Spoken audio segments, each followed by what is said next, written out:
வணக்கம். செல்வகுமாரின் அதிகாலை வானிலை ஆய்வறிக்கை. அதிகாரப்பூர்வ வானிலை அறிக்கைக்கு இந்திய வானிலை ஆராய்ச்சித்துறை அறிக்கையை பார்க்கவும். 2025 பிப்ரவரி 1 சனிக்கிழமை அதிகாலை நிலவர வானிலை பதிவு. நேற்றைக்கு நாம் எதிர்பார்த்தது போலவே தென் மாவட்ட மேற்கு தொடர்ச்சி மலையில் நேற்று இரவு ஆங்காங்கே நனைக்கும் மழைப்பொழிவுகள் காணப்பட்டது. லேசான மழைப்பொழிவுகள், மிதமான மழைப்பொழிவும் மழைமானி இல்லாத மலைப்பகுதிகளில் காணப்பட்டது. மழைமானி உள்ள இடங்கள் தகவல் படி அடையாமடை கன்னியாகுமரி மாவட்டம், மேலும் பார்த்தீங்கன்னா கிடைக்கப்பட்ட தகவலின் அடிப்படையில் ராமநதி அணைக்கட்டு பகுதி, மேலும் கடனா நதி அணைக்கட்டு பகுதி, மேலும் அதாவது இதெல்லாமே தென்காசி மாவட்டம். தேனி மாவட்டத்தை பொறுத்த வரைக்கும் சண்முகா நதி பகுதி, கூடலூர் பகுதி, உத்தமபாளையம் பகுதி, போடி நாயக்கனூர் பகுதி, இதெல்லாம் தூறல் நனைக்கும் மழைகள், லேசான மழை பொழிவுகளும் காணப்பட்டது.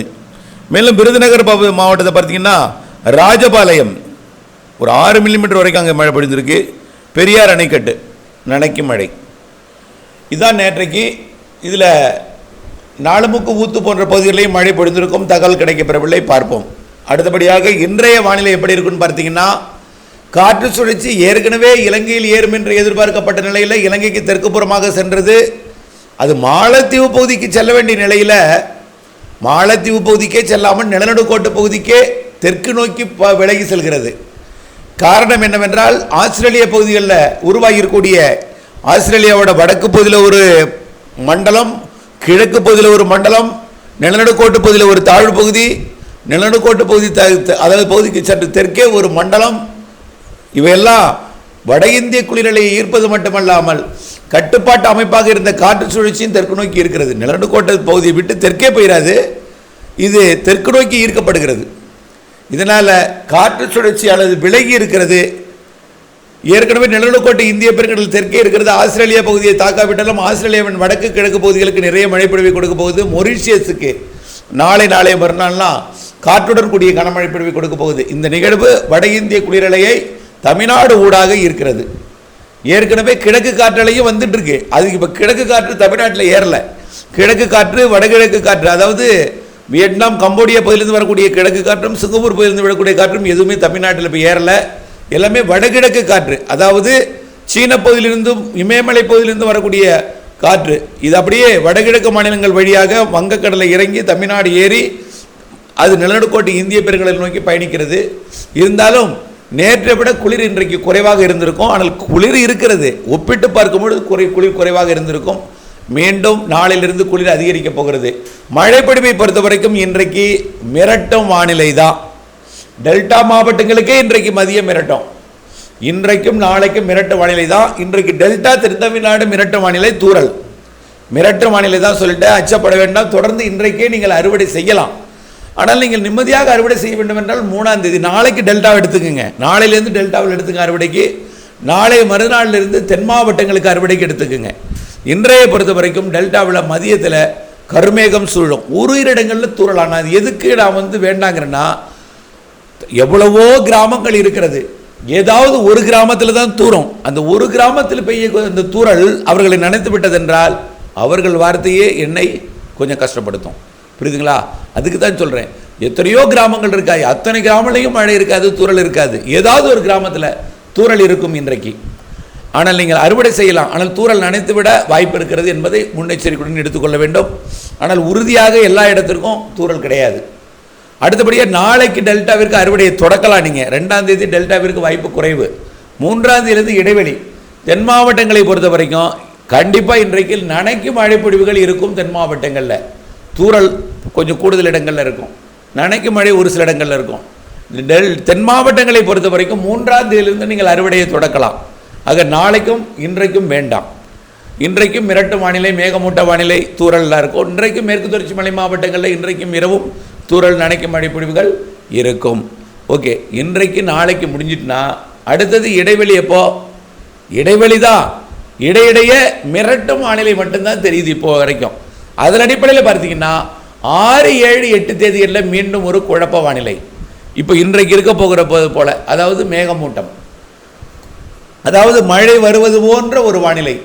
மேகமூட்டம், மழை தூறல் விழுந்து விடுமோ என்று அறுவடை விவசாயிகளை அச்சுறுத்தும் வானிலை. ஏன்னா அறுவடையை பொறுத்த வரைக்கும் மார்ச் மாதம் முதல் வாரம் வரைக்கும் அறுவடை இருக்கும். டெல்டா மாவட்டங்களை பொறுத்த வரைக்கும் மாசி பிற்பகுதி வரைக்குமே இருக்கும். அதனால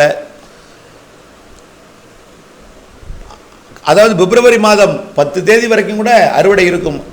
சரி, மார்ச் மாதம் 10 தேதி வரைக்கும் கூட அறுவடை இருக்கும் என்பதனால இந்த பிப்ரவரி மாதத்தில் எப்படி இருக்கும் வானிலை அப்படின்னு பார்த்தீங்கன்னா 6, 7, 8 தேதிகளில் மீண்டும் ஒரு குழப்ப வானிலை தான் தூறலாம் தென் மாவட்டங்களில்.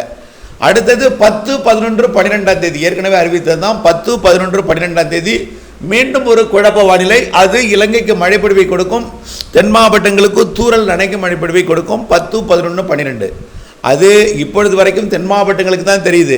இப்போ ஆஸ்திரேலியாவில் இருக்கக்கூடிய நிகழ்வு, மடகாஸ்கர் போயிட்டு இருக்கக்கூடிய நிகழ்வு, மொரீஷியஸ் போயிட்டு இருக்கிற நிகழ்வெல்லாம் அந்த நேரத்தில் எப்படி செட் பண்ணுதுங்கிறத பார்க்கணும். எப்போ 10ஆம் தேதி. ஆனால் இப்பொழுது வரைக்கும் அது நிலநடுக்கோட்டு பகுதியில் இருந்து கொண்டு குளிர்காற்றை தான் இருக்கும் என்று எதிர்பார்க்கப்படுகிறது. எந்தவித நிகழ்வும் இல்லை என்றால் சற்று ஏறி வரும். ஆனால் இப்பொழுது வரைக்கும் நிகழ்வு தென்னரை கோலத்தில் இருக்கும் என்பதனால் 10, 11, 12 தேதிகளில் இலங்கைக்கும் தென் மாவட்டங்கள், தமிழ்நாட்டின் தென் மாவட்டங்களுக்கும் தூறல் மிரட்டு வானிலை மட்டுமே. டெல்டாவிற்கும் குழப்ப வானிலை 10, 11, 12. ஆகவே இப்போ அறிவித்திருக்கிறது எல்லாமே குழப்ப வானிலை தான், அறுவடைக்கு இடையூறு எதுவும் கிடையாது. அடுத்தது பார்த்தீங்கன்னா 21ஆம் தேதி பிப்ரவரி, 21, 22, 23 இந்த தேதிகளிலையும் குழப்ப வானிலை, மிரட்டு வானிலை, தூறல் வானிலை இருக்கலாம். அதுவும் இப்பொழுது வரைக்கும் நம்ம தூறல் வானிலை எதிர்பார்க்கிறோம், மிரட்டு வானிலை மட்டும்தான் எதிர்பார்க்கிறோம். அது மழையாக கொடுக்குமா அப்படிங்கிறதையும் நம்ம இணைந்து தான் பார்க்கணும். அடுத்தது மார்ச் 1, 2, 3 மார்ச் 1, 2, 3 இப்போ புரிந்திருக்குன்னு நினைக்கிறேன். எல்லாமே மிரட்டு வானிலை தான் தெரியுது. தூறல் நனைக்கலாம், அவ்வளவுதான். பெரிய மழைக்கு வாய்ப்பு இல்லை பிப்ரவரியை பொறுத்த வரைக்கும். இன்றைக்கு நாளைக்கு டெல்டா இன்றைக்கு நாளைக்கு தென் தமிழ்நாடு, இன்றைக்கு மட்டும் டெல்டா. பிறகு 6, 7, 8 மிரட்டு வானிலை, 10, 11, 12 தூறல் மிரட்டு வானிலை, 21, 22, 23 மிரட்டு வானிலை தூறல். அடுத்தது மார்ச் 1, 2, 3 மிரட்டு வானிலை தூறல். இதான் தெரியுது. சூரியனின் குத்துக்கதிர் மார்ச் 21ஆம் தேதி நிலநடுக்கோட்டுக்கு வந்தவுடன் வளிமண்டலம் முற்றிலுமாக மாறும். வளிமண்டலம் மட்டும்தான் இப்போ இடையூறு கொடுத்துட்டு இருக்கு. நிகழ்வு தென்னரை கோலத்தில் நடைபெற்று கொண்டிருக்கிற, இயங்கி கொண்டிருக்கிற காரணத்தினால குளிரை இருக்கிறது. படிப்படியாக நிலநடுக்கோட்டு பகுதியை ஒட்டி நிகழ்வு வந்துட்டுனா கொஞ்சம் மழை பொழிவிற்கு சாதகம் ஏற்படும். மார்ச் 21 மற்றும் ஏப்ரல், மே இதெல்லாம் மழை வாய்ப்பு நன்றாக பிரகாசமாக இருக்குது. வெயிலும் இருக்கும், வெயில் இல்லாமல் இருக்காது. அதாவது மாதத்தில் 30 நாள்னா அதில் 4 நாள் நல்ல மழை தெரியுது ஏப்ரலில். அதே போல் மே மாதமும் 4 நாள் நல்ல மழை தெரியுது. மீத நாள்லாம் வெயில் இருக்கும். வெயிலும் ஒட்டுமொத்தத்தை பார்க்கும் பொழுது சராசரிக்கு குறைவான வெயில் தான். ஓரிரு நாள் வெயில் கூடுதலாக அடித்தாலும் சராசரியை பார்க்கும் பொழுது குறைவாக தெரியும். இதுதான் இப்பொழுது ஆய்வறிக்கை.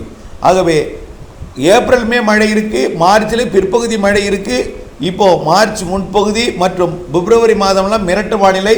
அந்த தேதி அறிவித்திருக்கிறேன். அந்த தேதியில் திட்டமிட்டு அறுவடை செய்திடுங்கள். அதுக்காக அச்சப்பட தேவையில்லை, நிம்மதியாக இருக்கலாம். தொடர்ந்து வானிலை அப்டேட் சொல்லி இணைந்திருந்து நீங்கள் அறிந்து அறுவடையை திட்டமிட்டு கொள்ள வேண்டும்.